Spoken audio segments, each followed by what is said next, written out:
Visit them online at techtimeradio.com. Broadcasting across the nation from the East Coast to the West, keeping you up to date on technology while enjoying a little whiskey on the side, with leading-edge topics, along with special guests, to navigate technology in a segmented, stylized radio program. The information that will make you go, Pull up a seat, raise a glass with our hosts as we spend the next hour talking about technology for the common person. Welcome to TechTime Radio with Nathan Mumm. Welcome to Tech Time with Nathan Mumm, the show that makes you go, Technology News of the Week, the show for the everyday person talking about technology, broadcasting across the nation with insightful segments on subjects weeks ahead of the mainstream media. We welcome our radio audience of 35 million listeners to an hour of insightful technology news. I'm Nathan Mumm, your host and technologist with over 30 years of technology expertise. Our co-host Mike Corday is in studio today. Mike's an award-winning author and human behavior expert. Now, today we are live streaming during our show on 5 of the most popular platforms, including YouTube, Twitch.tv, X, Facebook, and LinkedIn. We encourage you to visit us online at techtimeradio.com and become a Patreon supporter at patreon.com/techtimeradio.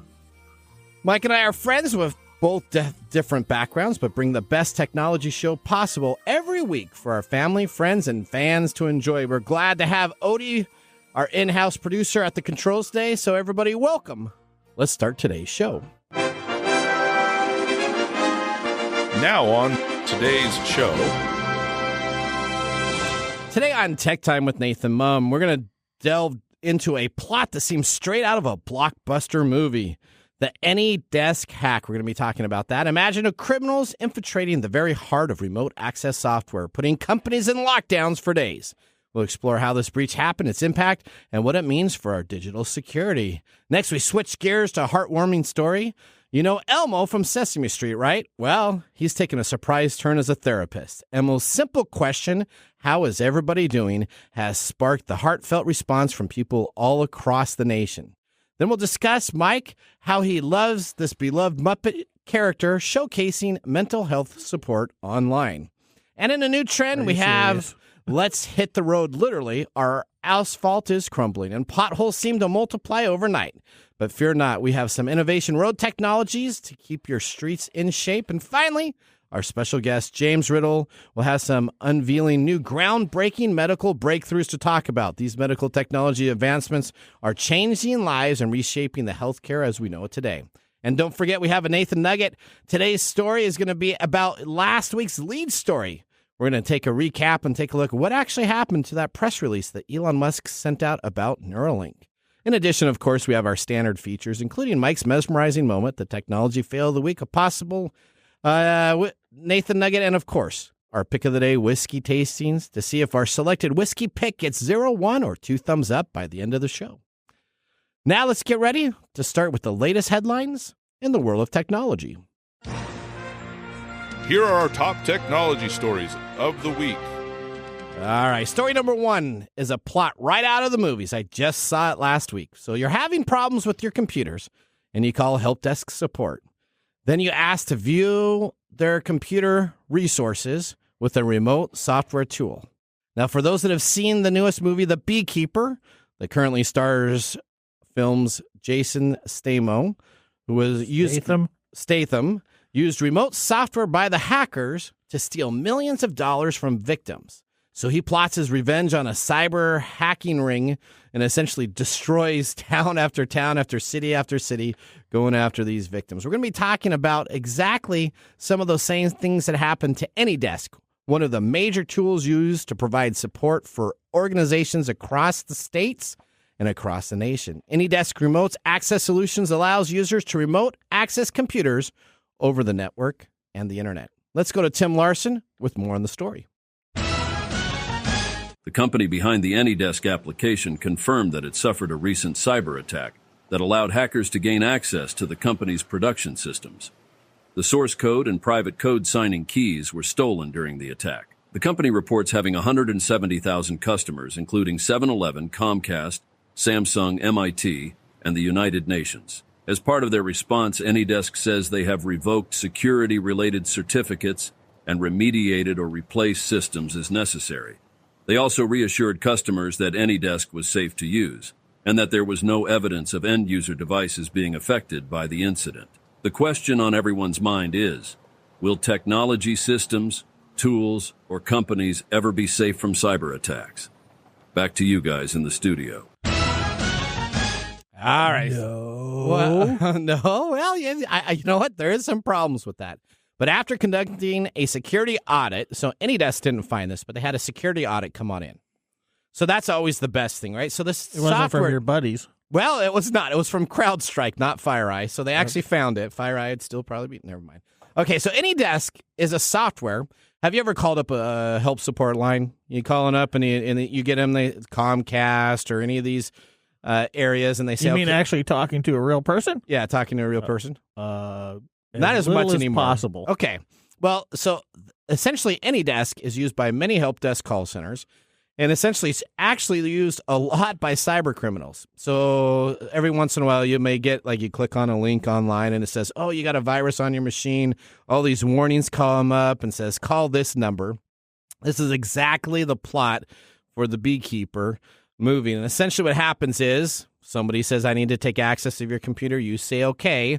And when you do that, now you give everybody all the access they need to the computer. Hopefully they're not doing anything maliciously, but essentially AnyDesk is the tool that allows people to come in and out to take care of stuff. Now there's some pretty major concerns because essentially what AnyDesk did is it says that all users need to change their password, which is a kind of a standard in a breach itself.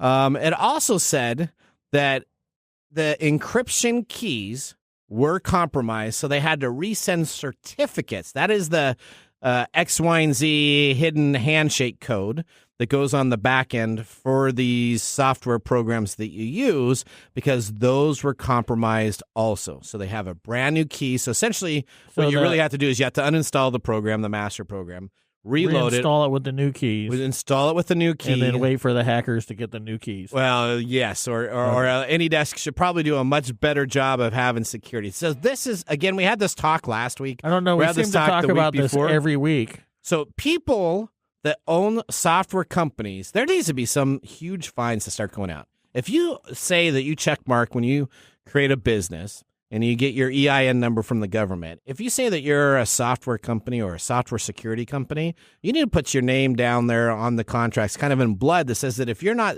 doing the necessary steps to keep the security system safe, that you shouldn't be able to sell it on the open market. Well, we've all talked these about open market things are what are having the problems. We've talked about this before. I think this is a point where technology has outreached what human behavior is capable of, because all these are dependent on somebody, right? Yeah.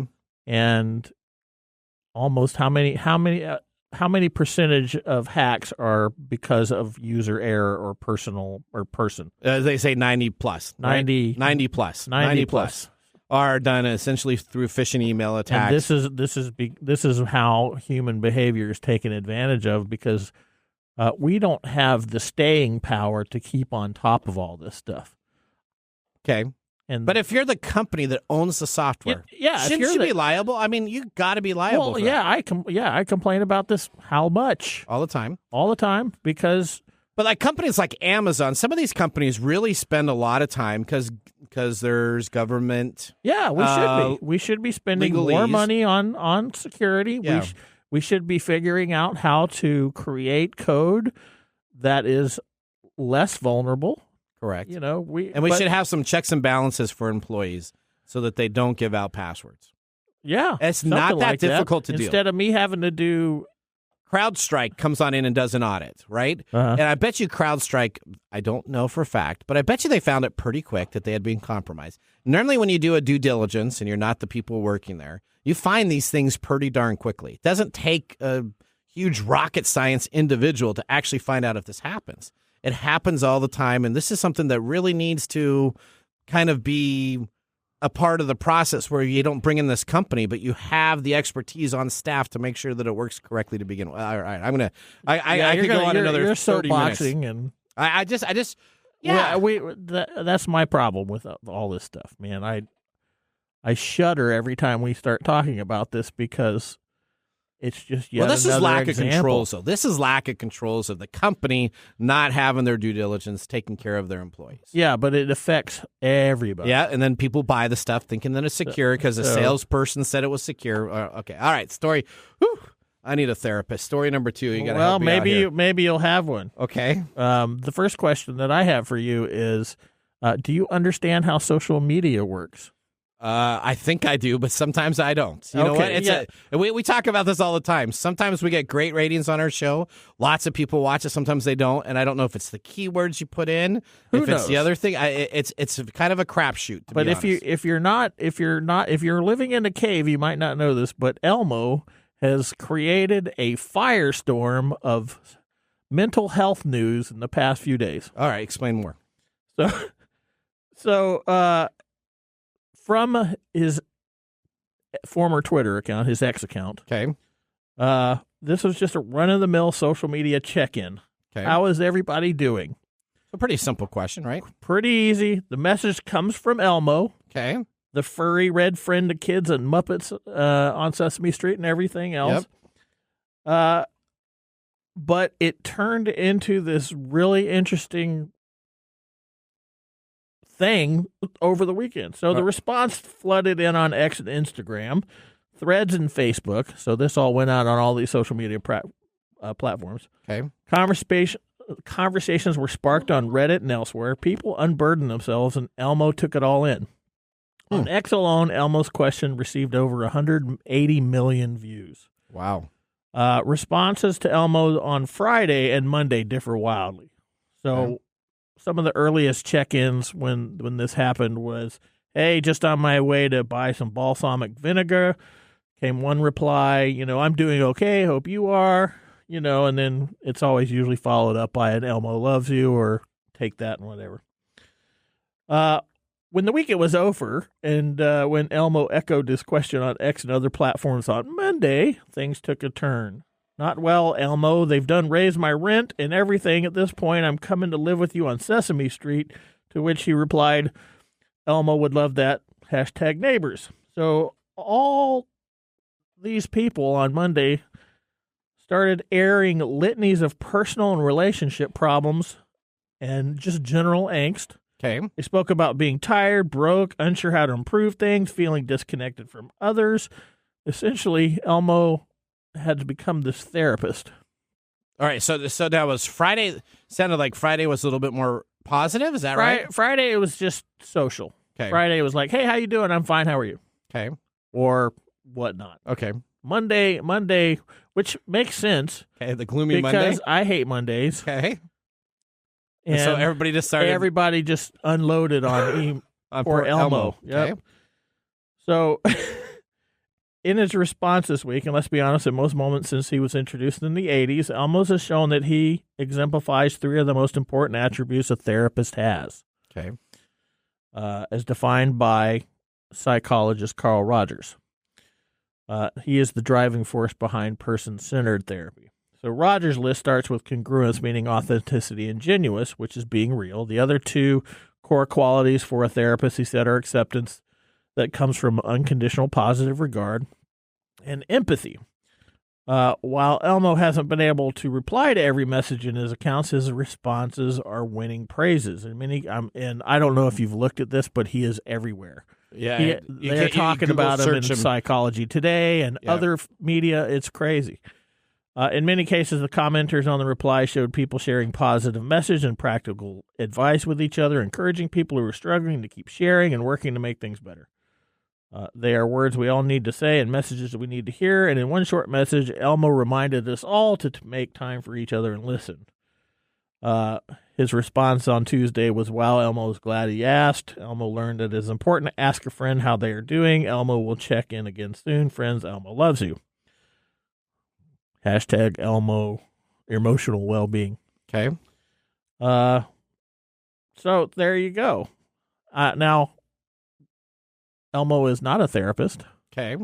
Elmo is definitely a Muppet who was created by the Henson Group. Yep. Okay.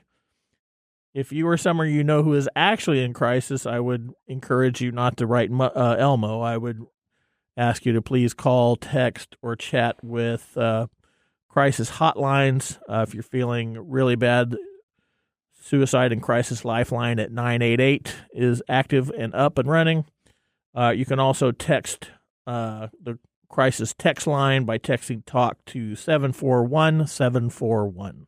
All right. So Elma clearly is not a therapist, but a simple question on social media just went out of control. This is one of the bonkers things about social media that I don't think anybody knows how to predict, and anybody who says they can. Sesame Street didn't expect this to happen. I don't think they expected, but this is a firestorm of post-pandemic blues. Okay, that makes sense. All right, let's go on to story number 3. Roads. Where we're going, we don't need roads. There's a famous quote in Back to the Future by Doc Emmett Brown. But you know what? We do need roads that do not have potholes. You know what? Potholes, I just came today driving down on the I-5, right? This is supposed to be the major, nice freeway. I came I-5, and then I came 405 a bit, which is the offshoot of that. There are holes. You went through Everett? Yep. There are holes all over the regular interstate highways. Let's go to Corinne Westland for more on the story of how to remove or help the crisis of potholes. In 2023, there were nearly 630,000 reports of potholes in the UK, and in the United States, about 44 million drivers reported damage to their vehicles from potholes in 2022, which was a massive 57% increase over 2021, according to AAA. While aging infrastructure and limited road maintenance budgets play a significant role in the problem, excessive heat can ultimately cause buckling of the roads, where additional thermal stress to the pavement materials can lead to cracks and potholes. How can we fix this? Well, I think we have a few ideas, all of which involve the use of new technologies. All right, so in the UK, a startup robot company called Robots 3D was created, the world's first autonomous robot that relies on AI to find cracks and potholes in the road and fix them. The robot, named Ares Prevent, analyzes geometry of the pothole, collects the measurement data, and then informs that back to officials so they know where it's at, the road condition, and where they can actually get it taken care of and fixed. These robots are rover robots developed by the Academic Research Center at the University of Liverpool. They use wheels and camera system that allows image processing to be done in real time. They focus on the detection of potential areas for potholes and other types of pavement failures so they can work to fix these potholes as soon as possible. So this is great. So you got a robot AI. Fix the potholes? Well, they alert the person so they know where it's at in the city, what's going on with that, and then they can have somebody come on out and take care of it. So it's kind of like your robot spy, I guess is what you'd say, right? Robot spy that you would have that goes on out there, takes a look, says that there's a pothole issue here, so that then it can go back to a database and you can actually send out people instead of looking for the potholes or having people call in and say, hey, I have a pothole that takes care of it. I feel like that's a redundant system. Well, should you? How do you, and where we currently live, how do you, in the state of Washington, how do you get a pothole fixed? You know? You have a bond measure that has to No. How do you actually get it? Okay, how do you actually get it fixed? You actually have to call your city. Yeah. So then you have to call your city, and then your city, well, depending on if it's in a county or not, we'll say it's a county issue or it's a city issue. Then you have to go to the home improvements. You have all these people that are complaining about the potholes on X 23rd Street. Yep. Somebody's going to come out and fix that because the squeaky wheel gets the grease. So I don't know that you need to have a robot go out there and report and be like, hey, there's a pothole on X 23rd Street. Well, it probably makes it so you can get it done quicker. Because I drive over potholes all the time, and I'm not thinking I'm going to call the city to get it replaced. Yeah, right? I don't call either, but I'm sure a lot of people do. All right, so now let's talk about California. Now, California has horrible roads down there, but the reason is because the roads' performance are graded on a certain area. So right now in California, everything has to be a PG 58-32, which means essentially the surface temperatures have to be between 58 and negative 32 degrees Celsius for the pavement that they're laying down. And if it doesn't meet that grade, then essentially you can't lay it down. Those are the grades that you have to get. Now, do you realize, though, that it's simply you could have better temperature grades with very little increase in cost. You just have to make that a standard system instead of having the certain ones that we do. So California roads, notoriously bad. They have a very low standard of the negative 32 degrees Celsius and the 58 degrees Celsius, which sometimes it gets hotter than that. Essentially, the 58 degrees when you have the sun beating down on the roads and essentially disintegrating this. So if they just improve that, then you could have better roads built with that. It doesn't take a whole lot to change the strength of the asphalt mixes to minimize these potholes. I think that's a better idea than having robots. Okay, well, let's talk about another idea. Washington-based climate tech startup Modern Hydrogen, which is a local company itself. It was seed funded from the likes of Bill Gates. Essentially has the ability to create longer lasting forms of asphalt. The Clean Company's idea is instead of using the process they currently do, which is oil-based, that has dirt, pebbles, stones, sand, and oil to mix into it, essentially it uses bitumen from oil, but you can actually decide to have that be increased with having a lower CO2 intensity and actually have a better binder that makes the pavement on what they consider almost self-healing. So essentially when it gets too hot, when it gets too cold, it'll actually contrast and it'll actually expand based upon this ability instead of having the oil that is currently being used in there. Or for instance, steel fibers can essentially be released and you can have them so that they can put heat into the mortars instead of having them melt down briefly. So these are all essentially technologies that exist right now to have better roads, and roads across the United States is like a big campaign issue. We're getting into this political campaign area, right? And this is going to be one of the big issues. Every state has issues with roads. And it's not necessarily that we don't have the technology to fix them. That's where they get federal funding. They get federal funding to fix roads, oftentimes by the federal government trying to dabble in state politics. Okay. So we have the technology out there. Yeah. We have technology solutions in place to help with what we have on our current road situations for minimal fractional increases on what dollars are those spent. guys going to do that have to fill the potholes if there's no potholes to fill? Well, that'd be fantastic. You wouldn't have to worry about it. So those are just some of the great technology solutions out there if we would just have some maybe road regulations or some better technology solutions put in place to get our roads taken care of. I think we can all agree that there's technologies that exist out there that solves most of our problems that we have currently. We just can't get them there. Or we don't get them because there are always political reasons why we can't utilize them. Well, this is my pothole. I'm on a pothole craze right now. You're on a pothole soapbox. You like the robot idea? I think the robot idea would be really cool because you know what? There's a pothole that I've gone over on my way to work every day. And I literally hit it with my tires on my right-hand side, so it's on my driver's side when I go over.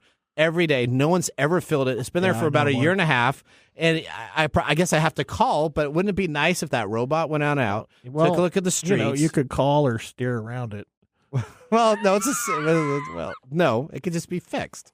If I was in the UK, that would be I nice. would have a better solution than that. Yeah, a robot would come out and I'm going to move to the UK. That's what it is. So, you know what? Okay, move to the UK. That way I can get my cars, I can get them charged on the street. I envision this little Amazon little cargo thing, the little robots from Amazon coming out and scoping out the wheel. And why don't you just use the robots they already have on the Amazon drivers and go right over the top of it? I'm pretty sure they're just going to add this to cars at some point in the future, so the cars will report that back to Google. That'd be a good idea. That's probably a Google thing. Okay, there you go. You sign up for that, and then you self-report. See, we've just solved the problem. We don't have to worry about anything. Your pothole will be fixed when they get around. Okay, all right. Well, that ends then our top technology stories of the week. Moving on, we have James Riddle, our medical expert, joining us for our next segment after the commercial break. You're going to want to not miss this by any means because we're going to be talking about gene therapy that has caused a deaf kid to hear again.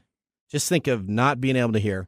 And then with gene therapy, boom, I can hear again. He's going to be talking about that and many other technologies advances in the medical field. You're listening to Tech Time with Nathan Mumm. We'll be back after this commercial break.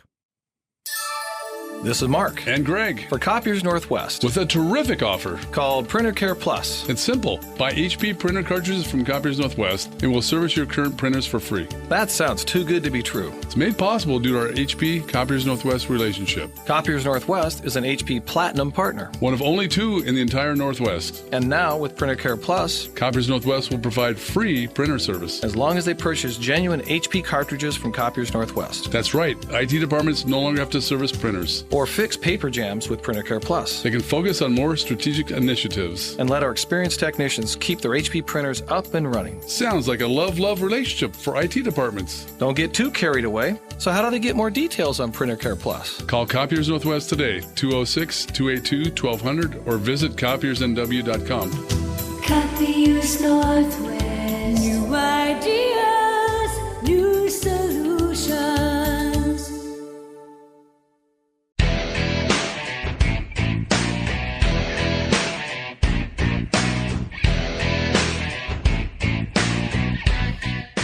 Welcome back to Tech Time with Nathan Mumm. Our show covers the weekly top technology subjects without a political agenda. We verify the facts, and we do it with a sense of humor in less than 60 minutes, and of course with a little whiskey on our side. Today, Mark Gregoire, our whiskey connoisseur, is in studios.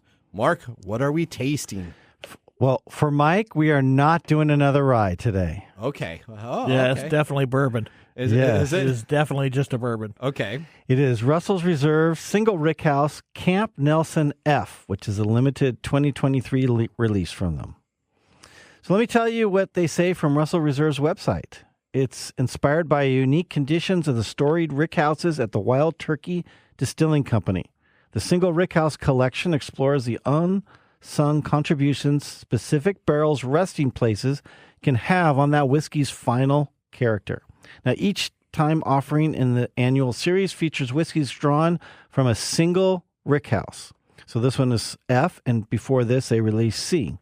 And it's celebrating the varied nuances of the age and environment. So it really is to prove where is just as important as the how in crafting whiskey. Now, as I mentioned, this is the second entry in the series. The 2023 Russell's Reserve Single Rickhouse from Camp Nelson F. It's a rare bourbon bottled from a small batch of barrels from the center cut floors 4 and 5. Its barrel proof is 117.6, non-chill filtered. This robust, long-lasting bourbon is meant to sip and savor. Robust flavors of clove and white pepper give way to sweet notes of caramel, orange peel, and dark fruits. A lasting finish with honey and baking spices that give way to tobacco and mature oak. So this is on floors 4 and 5. Correct. So what gets distilled on floors 1, 2, and 3? It's other Russell's Single Reserve. It's just different flavor profiles. And from this rickhouse, the Wild Turkey says Rickhouse F, and they say floors 4 and 5 they feel the best bourbon. So that's why those are the honey barrels. How There's many Rickhouse K and U coming out. Yeah. It's 117.6 proof. Woo. Okay. Now, the price of this, MSRP, is $300. And it's going on the web for around $600. Wow. There you go. So when I sip that, I think it's going to get we better give it a thumbs up. Wouldn't that be horrible? It's we okay. Gave it a thumbs down to a $300 whiskey. No. Okay, that's true. No, your palate isn't that refined. It's all right. Wow. So if you like us, like and subscribe, please, out there, and put a comment in there. Love to hear about if you've had this, if you've tried it, or specifically what whiskey you'd like to see on the show. All right. Thanks, Mark. I'm sure we'll learn more about it on our What's Our Day We find today. out what today is. That's right. All right. With our first whiskey tasting completed, let's move on to our feature segment. Today we have James Riddle joining in the show. James is the Vice President of Research Services and Strategic Consulting at Advarra. He also serves in the Association for Accreditation of Human Research Protection Programs. James is an advocate in responsibility in medicine and research, but we know him as our TechTime medical research expert. Let's get ready to start our Comcast video stream in our next segment. Welcome to the segment we call Ask the Experts with our TechTime radio expert, James Riddle. All right, James, welcome Hi, to the James. show. Wow, we got a new background. Where are you joining us from today? I'm joining you from my little bit remodeled office. It's a long story. Okay. We can share it over that $600 shot that you got sitting there on the counter sometime. We'll have to do that. This is a pretty good shot, too. At some point, you're going to get down to the one barrel on one floor that's on the 5th step of the 7th left center. You think so? That'll be the special beer or the special whiskey that someone was leaning sideways against with some oranges underneath it or something like that. There you go. All right. Well, okay. So it's been, you are a predictor of the future. That's what I'm calling you, because 9 months ago you were on our show and you had a concern about this company that was gathering our DNA. It was a company called 23andMe. Now, James, I'm sure you've seen the news articles. We covered it extensively here. 23andMe, China-backed company, was compromised and breached, and all of their user data was stolen. Now, does that surprise you? Doesn't surprise me a bit. It doesn't. It's to the point of your earlier story about, is anything unhackable? The answer is probably not, unfortunately. No. And so you really just have to consider that anytime you put your electronic data out there, including a digital copy of yourself and your genomic profile, that's up to being hacked. And unfortunately, 23andMe got stung. And if you do need copies of your DNA, or if you want it and you were on the 23andMe, it's going for about 50 cents right now on the dark web. So it's not even a premier. It's not even a premier value. That's way less for than you pay for DNA. it. I know. It is like the cheapest stuff. It costs more to get a Facebook login than it does to get a DNA code of somebody. What was the point of getting it? Well, I didn't do that. All right. Well, okay. Let's now move on and talk about something a little bit more exciting. We have an 11-year-old boy who has regained his hearing after receiving a groundbreaking gene therapy at Children's Hospital of Philadelphia. Now, can you explain how this happened? What was a part of this, and how this young child is now hearing today? Yeah, so I think we've talked about the power of gene therapy a couple of times.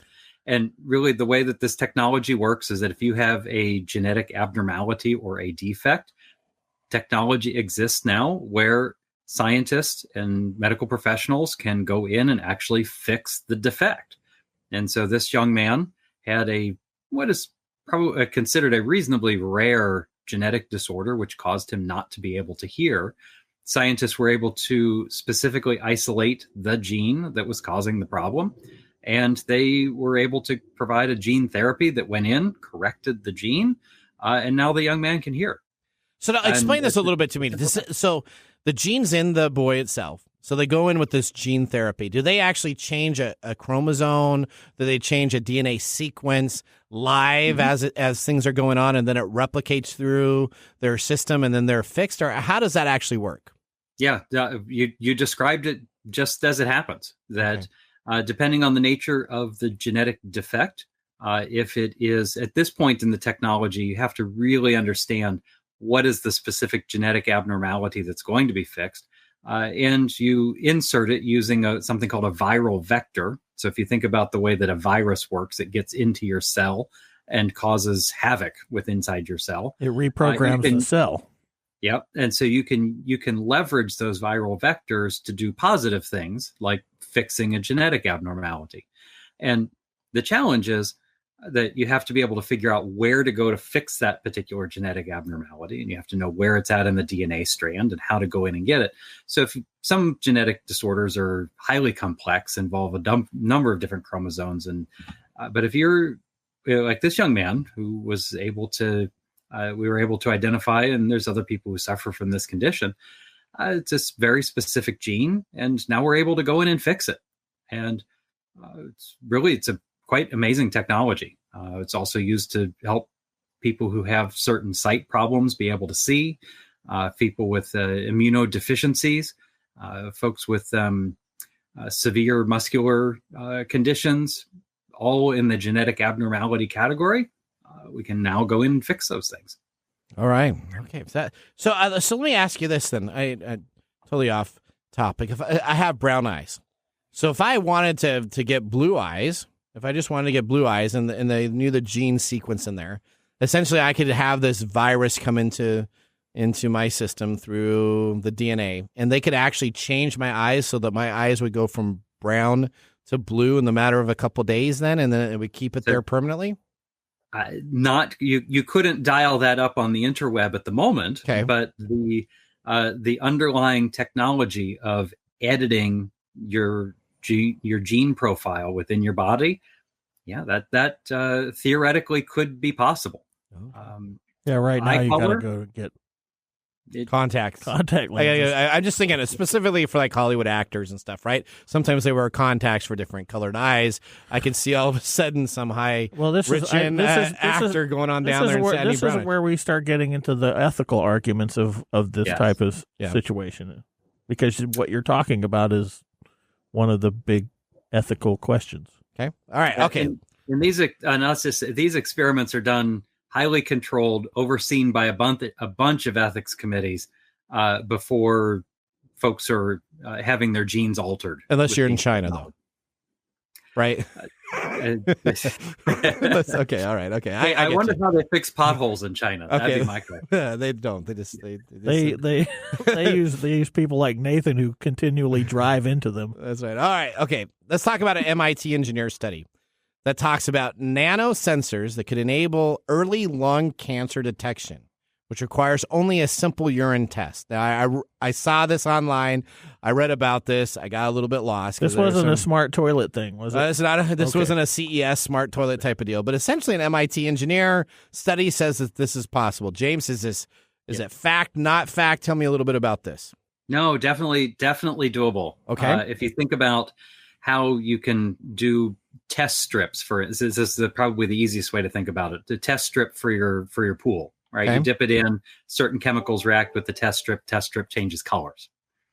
If you make that test strip small enough and you make it so that it detects lung cancer cells, lung cancer cells excrete a certain particular kind of protein that you can build a detector for.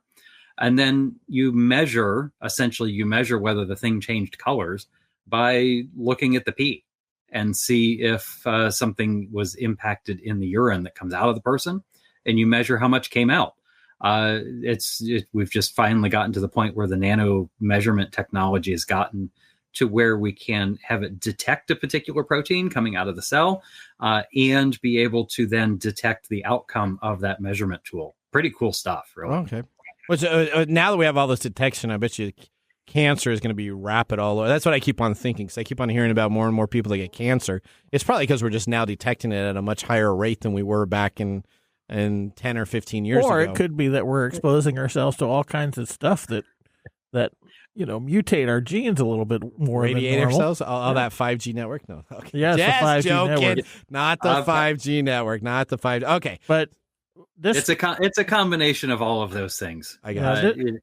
People are living longer, which gives them more time to be able to have a genetic or a cellular abnormality, or a cellular defect that causes the cancer.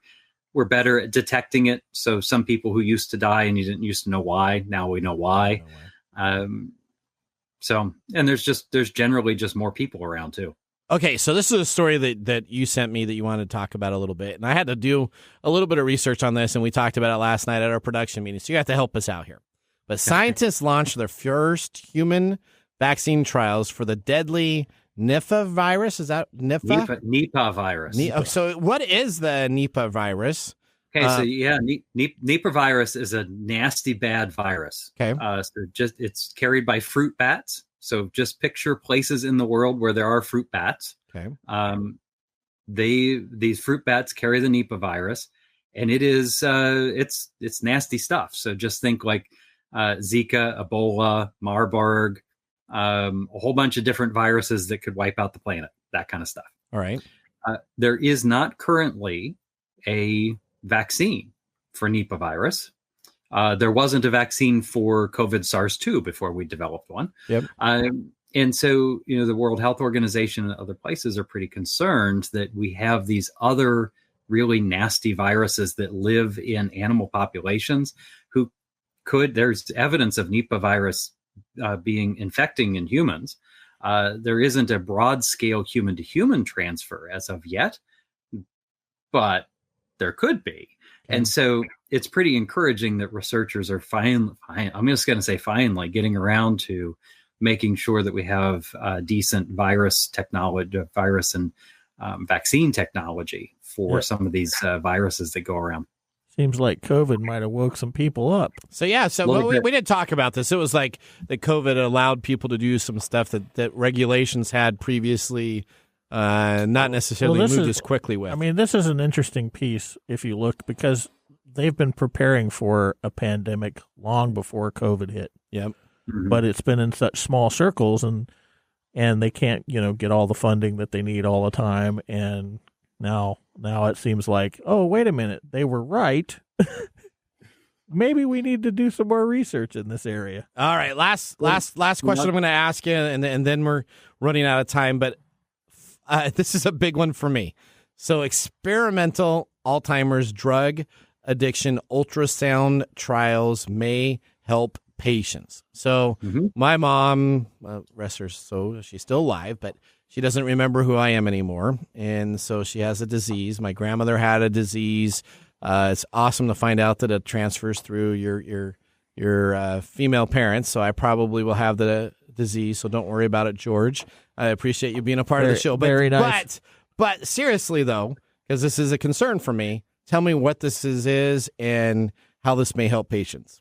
Yeah, so it's pretty commonly understood at this point that there are certain indicators in the brain for people who have Alzheimer's. You've heard about the amyloid plaques and the white spots and things of that nature.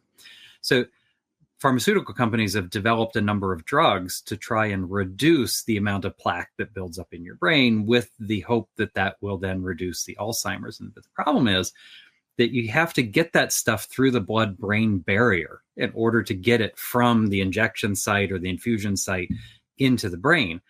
And your body is designed so that it's not easy to do that, right? It protects your brain at all costs, including the blood-brain barrier, where it's hard to inject something into the bloodstream and have it get to the right spot in the brain. Okay. And so what they're doing with the ultrasound is they're using the ultrasound in a very precise, pinpointed way to open up a spot in the blood-brain barrier so that the drug can get into the brain tissue more effectively and hopefully in a quicker manner, treat the underlying plaque that's in the brain. That's what's going on. Okay, that's good to know. Yeah, So how do you feel about being a completely just a meat sack biological life support unit for the bread between your ears? Yeah, see, I have some very mixed. I could do 7 shows on that. That's why I drink energy drinks every morning. Because if I die a little bit earlier, at least I enjoyed those energy drinks. But no, that's not okay. All right, okay, James, wow. I appreciate. I've known you for such a long time. We do need to get some whiskey.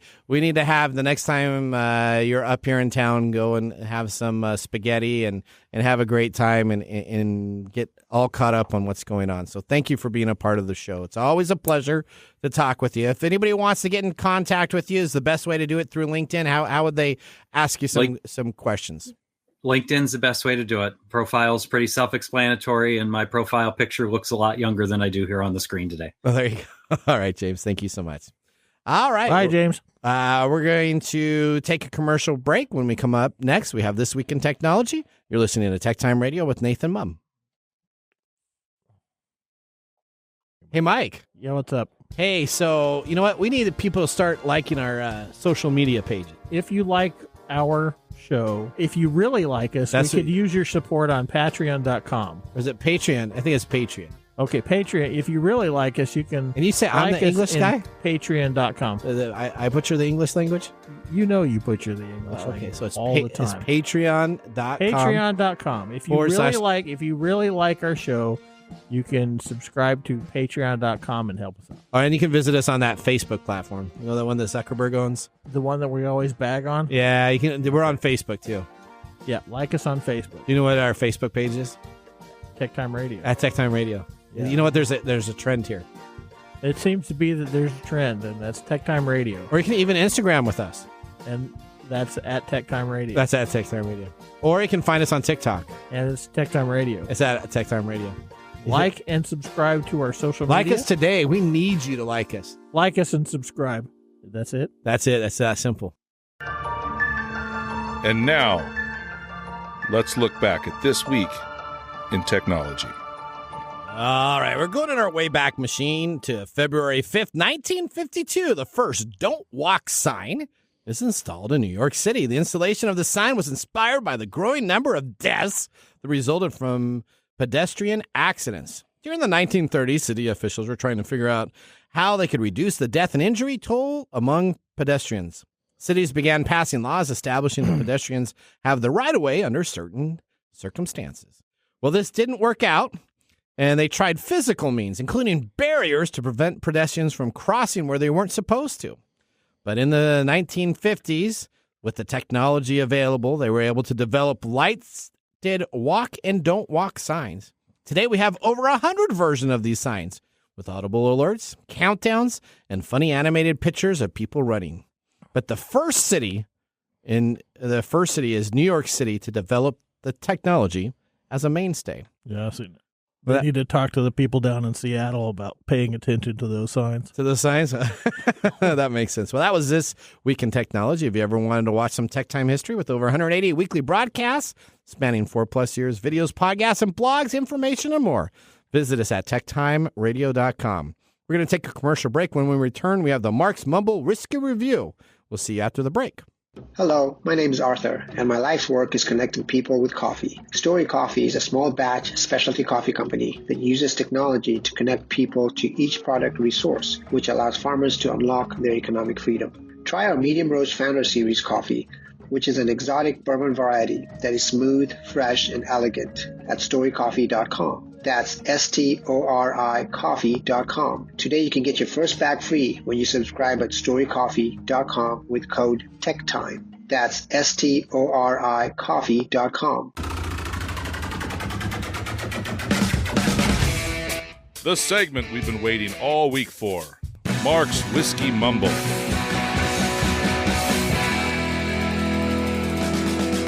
Now you can do the drum beat, buddy. All right, what do we got going on today, Mark?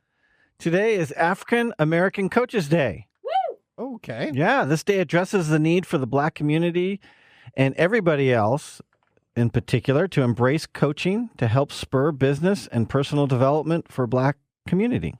This significant day trashes the baseless stereotypes throughout history that African Americans aren't good enough.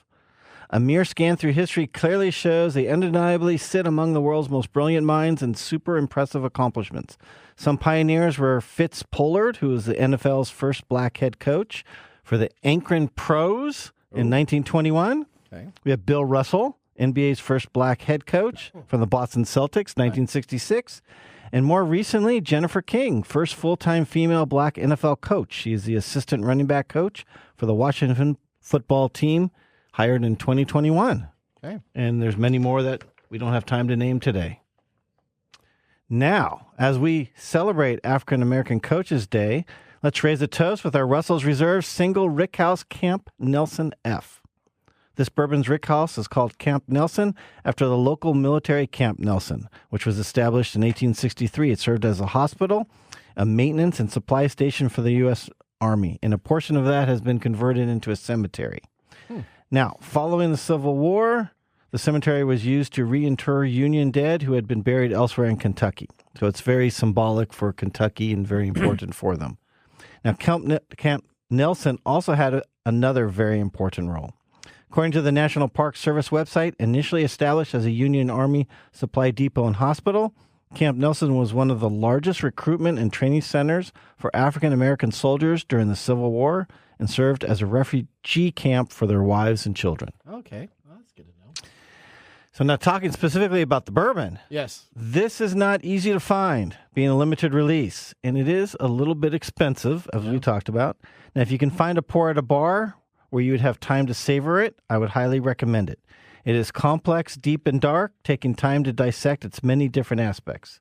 There's berry sweetness and vanilla, a touch of cinnamon with spices, rich dark chocolate with some barrel char. You can probably name 5 other intense flavors as you slowly sip it. It's a whiskey you'd want to make the centerpiece for a small whiskey gathering at your home if you're so inclined. Thumbs up for me. There you go. Okay. Well, you know what? Pairing of whiskey and technology is like the pairing of the Super Bowl and funny commercials. All right, let's get ready to our... Forward to that. Yeah, let's get ready for Funny our commercials. You have no originality, do you? Well, no, that's original. He's topical. Our technology fail of the week brought to you by Elite Executive Services. Let's start that now. We are out of time. Congratulations. You're a failure. Oh. I failed, did I? Yes. Did I? Yes. Did I? Yes. All right. How many of you guys got yourself the Apple Vision Pro, that $3,499 device? Not me. Well, it went on sale on Friday as Apple's first major new hardware category since it began selling smartwatches almost a decade ago.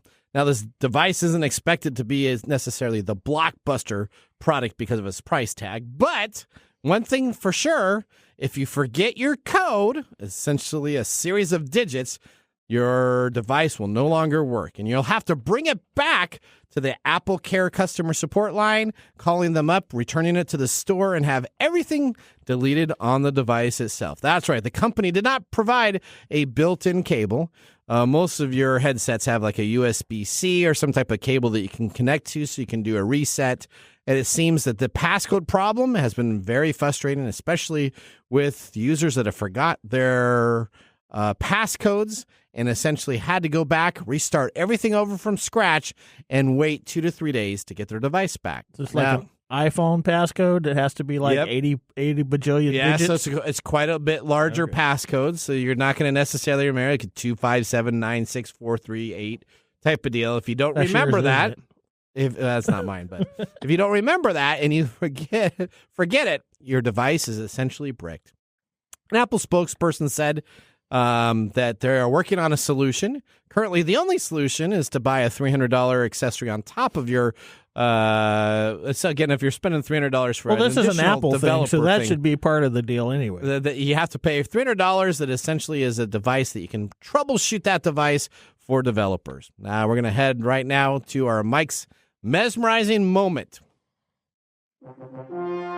This is Mike's mesmerizing moment, presented by Story Coffee. Visit storycoffee.com. All right, Mike, why did people respond so much to this Elmo thing here?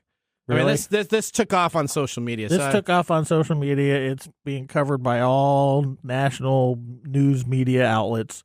It's kind of interesting. Okay. Well, it mentioned part of it in the article about Elmo's character. Yeah. Right. So that's a big piece. Now I added some stuff in there that we talked about this last night.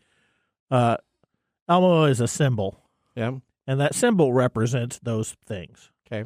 And those things are innocence, authenticity, empathy, which is huge for therapeutic responses, and positive regard. Okay. So as a symbol, more often than not, Elmo is recognizable as a safe place to be able to express things. So it's something I would not have predicted to happen. Yep. But it's an interesting way in which we will interact with a fictional character. Yep. In a very similar manner in which we would interact with a therapist or a bartender. Okay. So, as symbology goes, Elmo, I guess is that kind of caring symbol. Okay. All right. Okay. Well, thanks. You know, again, social media, you never know what's going to pop to you. All right. Oh. Let's now move to our pick of the day. And now our pick of the day for our whiskey tastings. Let's see what bubbles to the top. All right, Mark, what are we tasting today? We are tasting Russell's Reserve Single Rickhouse Camp Nelson F, the limited 2023 edition. It is from Wild Turkey. It's a straight bourbon. It's not age stated, but it's over 10 years, 117.6 proof, and MSRP is $300. Mike, what do you think?